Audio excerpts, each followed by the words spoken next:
And the next sutta is 7.6.59b. Just now was 59a, this is 59b. Once the Exalted One was dwelling near Savatthi at Jeta Grove in Anathapindika's park, and early one morning, after robing himself, the Exalted One, taking bowl and cloak, went to the home of Anathapindika, the householder.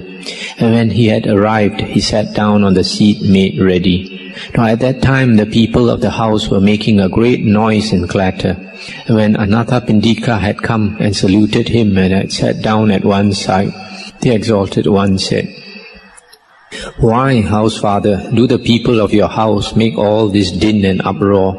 It is just like fishermen with a great haul, it seems." And Anathapindika said, "Lord, it is Sujata, my daughter-in-law, who lives with us. She is rich and has been brought here from a wealthy family. She pays no heed to her mother-in-law, nor to her father-in-law, nor to her husband. Neither does she venerate, honor, reverence, nor respect the Exalted One." Then the Exalted One called to her, saying, "Come, Sujata." "Yes, Lord," she replied, and came and saluted the Exalted One and sat down at one side. Then said the Exalted One, "Sujata, a man may have these 7 kinds of wives." "What 7?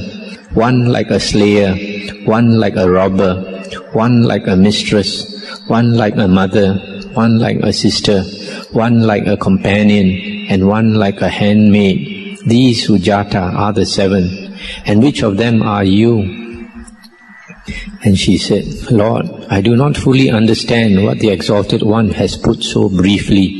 Well, were it for me, Lord, if the Exalted One would teach me Dhamma, so that I may understand the meaning of the words spoken so tersely or so briefly by the Exalted One." And the Buddha said, "Then pay heed, listen, I will speak, Sujata." "Yes, Lord," she replied. And the Exalted One said, "Whoso is pitiless, corrupt in mind, neglecting husband and unamiable, inflamed by other men, a prostitute, on murder bent, let her be called a slayer and a wife. Whoso would rob her husband of his gains, though little be the profit that he makes, whether by craftsmanship or from his trade, or by the plough, let her be called a robber and a wife. The slothful glutton, bent on doing nothing, a gossip and a shrew with strident voice, who brings to low account her husband's zeal and industry, let her be called a mistress and a wife. Whoever, and with loving sympathy, just as a mother for her only son, for husband cares, and over his stored up wealth keeps watch and ward, let her be called a mother and a wife. Who holds her husband in the same regard as younger sister holds the elder born, the meek in heart, who in his every wish her husband serves, let her be called a sister and a wife. And she who is as glad her Lord to see, as boon companions long apart to meet, a gracious character of gentle birth, a fond helpmate, let her be called a companion and a wife. If fearless of the lash and stick, unmoved, all things enduring, calm and pure in heart, she bear obedience to her husband's word, from anger free, let her be called a handmaid and a wife. Now she who is called a mistress, slayer, thief, who is harsh, immoral, lacking in respect, when death comes will wander in the miseries of hell. But mother, sister or companion, slave, in precept long established and restrained, when death comes will wander in the happy heaven world. These, Sujata, are the 7 kinds of wives a man may have. And which of them are you?" And she said, "Lord, let the Exalted One think of me as a handmaid and a wife from this day forth." And that's the end of the sutta. So here we find the Buddha is trying to teach this young lady to be a good wife, and told her all the different types of wife a woman can be.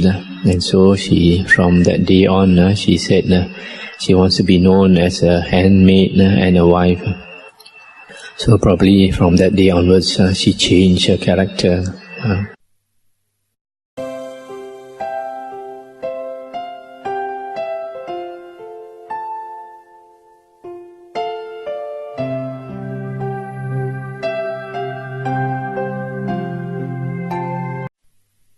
next sutta is 8.5.46. Once the Exalted One was dwelling at Kosambi in Gosita Park. Now the Venerable Anuruddha had gone apart during the noonday rest. And there came to him a host of lovely Devis or fairies, who saluted and stood at one side. Thus standing, they addressed the Venerable One and said, Master Anuruddha, we are the fairies of lovely form. In 3 degrees we wield power and have dominion. We can assume in a moment any color we desire. We can produce in a moment any sound we desire. We can obtain in a moment any happiness we desire. We, Master Anuruddha, are the fairies of lovely form, and in these 3 degrees we have power and dominion. Then the Venerable Anuruddha thought, Oh, that these fairies would become all blue, with blue faces, blue garments, and blue finery. And those fairies, knowing his thoughts, became all blue, with blue faces, blue garments, and blue finery. Then he thought, Oh, that they would become all yellow, all red, all white, with white faces, white garments, and white finery. And at each thought they became so. Now some of the fairies sang, some danced, and some clapped their hands, just as the 5 instruments of music, when well tuned, well played, and properly struck by the skilled, yield a sound at once sweet and charming, alluring, lovable and bewitching. Even so was the music of those fairies, all bedecked, at once sweet and charming, alluring, lovable and bewitching. But the Venerable Anuruddha kept his senses under control. Then thought the fairies, Master Anuruddha is not enjoying this, and immediately vanished. In the evening, the Venerable Anuruddha arose from solitude and came where the Exalted One was, and after saluting he sat down at one side. So seated, he told the Exalted One all that had happened, adding, Lord, how many qualities have women who, on the breaking up of the body after death, are reborn among the fairies of lovely form? 8 qualities have women, Anuruddha, who after death are reborn among the fairies of lovely form. What 8? Herein, Anuruddha, the husband to whom her parents give her out of love for her, seeking her good, in loving kindness and fond regard, she will get up before him, retire after him, be obedient to his wishes, lovely in her ways and gentle in speech. Whosoever is honored by her husband as mother, father, recluse or Brahmin, such she reverences, honors, esteems and respects. On their arrival she offers a seat and water. Whatever her husband's home industries, whether in wool or cotton, therein she is deft and nimble, gifted with an inquiring turn of mind into all such undertakings. She is able to arrange and carry them out. Of whatever her husband's household consists, slaves, messengers, or workfolk, she knows the work of each by what has been done. She knows their remissness by what has not been done. She knows the strength and the weakness of the sick. She divides the hard and soft food, each according to his share. When her husband brings home money, corn, silver, or gold, she keeps it secure by watch and ward. Of it she is no robber, thief, squanderer, wastrel. She is a lay disciple who has found refuge in the Buddha, in Dhamma and Sangha. She keeps the precepts, abstaining from taking life, from stealing, from fleshly lusts, from lying, from drinking strong drink, the cause of sloth. She is charitable, dwelling at home with heart purged of the stain of stinginess, given over to charity, open-handed, taking delight in giving, yoke-made to asking. She finds joy in almsgiving. These, Anuruddha, are the 8 qualities women have who after death are reborn among the fairies of lovely form. That's the end of the sutta. It's quite an interesting sutta because the Venerable Anuruddha, he went to the forest after taking his meal at the middle of the day. He went into the forest, and in the forest, when a monk is alone, sometimes these spirits come to him because he is all alone. So these devis, fairies, came to him and showed their ability to change their colors and to play music, etc. But Venerable Anuruddha kept his senses under control, so the fairies left.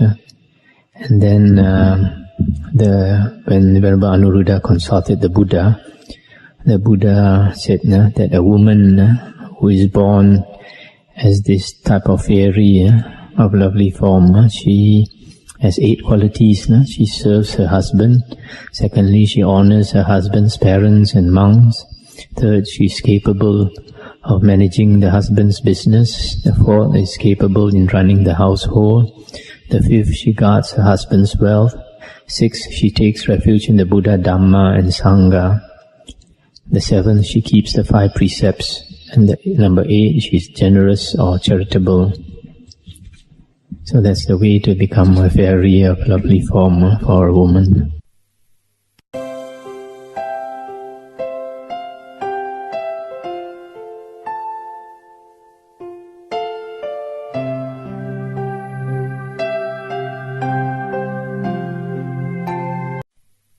The next sutta is 8.5.49.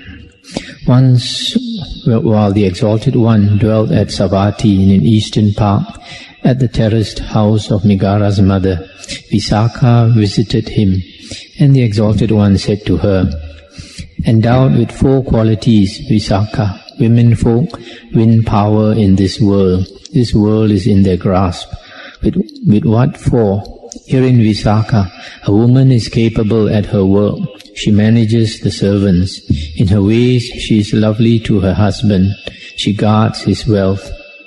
And how, Visakha, is a woman capable at her work? Whatever her husband's home industries, whether in wool or cotton, therein she is deft and nimble, gifted with an inquiring turn of mind into all such undertakings. She is able to arrange and carry them out. In this way, a woman is capable at her work. And how does she manage the servants? Whatever her husband's household consists of, slaves, messengers, or workfolk, she knows the work of each by what has been done. She knows their remissness by what has not been done. She knows the strength and weakness of the sick. She divides the hard and soft food, each according to his share. In this way she manages the servants. And how is she lovely in her ways to her husband? What her husband reckons to be unlovely, that she would not commit for very life's sake. Thus she is lovely in her ways to her husband. And how does she guard his wealth? Whatever money, corn, silver or gold her husband brings home, she keeps it secure by watch and ward, and of it she is no robber, thief, squanderer or wastrel. In this way she guards his wealth. Endowed with these 4 qualities, Visakha, women folk win power in this world. This world is in their grasp. Endowed with 4 qualities, Visakha, women folk win power in the next world. The next world is in their grasp. With what 4? Herein, Visakha, a woman is accomplished in faith, virtue, charity and wisdom. And how is she accomplished in faith? She has faith and believes in the awakening of the Tathagata, thinking, of a truth, he is the Exalted One, Arahant, Sammasambuddha, endowed with knowledge and practice, well-farer, world-knower, incomparable tamer of tameable men, teacher of devas and men, Exalted One. Such is her faith. And how is she accomplished in virtue? She abstains from taking life, from stealing, from the lusts of the flesh, from lying, and from drinking liquor, the cause of sloth. Such is her virtue. And how is she accomplished in charity? She dwells at home with heart purged of the stain of avarice, given over to charity, open-handed, delighting in giving, yoke-made to asking. She finds joy in alms-giving. Such is her charity. And how is she accomplished in wisdom? She is wise and is endowed with wisdom into the way of the rise and fall of things, with Aryan penetration of the way to the utter destruction of dukkha or ill. Such is her wisdom. Endowed with these four qualities, Visakha, women folk win power in the next world. The next world is in their grasp. That's the end of the sutta. So in this sutta we hear about four qualities where women win power in this world, and four qualities where women win power in the next world. And the last one is more important, to win power in the next world. And to get power in the next world, four things are important. To have faith in the Buddha, Dhamma and Sangha, to have virtue, that means to keep the precepts, to be charitable, and to have wisdom. These are the four important things.